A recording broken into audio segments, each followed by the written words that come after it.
Yetimhanede 3 kardeş rızık yalnızca Allah'tandır diye bir ayet okuyorlar. Ve sonra karar alıyorlar. Madem rızık Allah'tansa bizi muhakkak bulacaktır diyerek bir yere saklanıyorlar.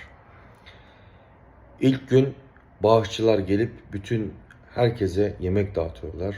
Bunlara dağıtmıyorlar. İkinci gün tekrar yemek dağıttıklarında en küçük kardeşleri öksürmeye karar veriyor.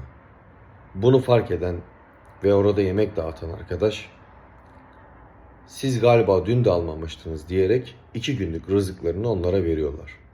Ardından bütün kardeşler şu sonuca varıyorlar. Evet, rızık Allah'tandır ancak en azından öksürmek gerekir. Öksürtmeden de vermiyor Allah der. Evet, rızık Allah'tandır ama öksürtmeden de vermez. Biraz öksürmek gerekir. Rızkı kovalamak gerekir. Rızkı aramak gerekir. Saygılar.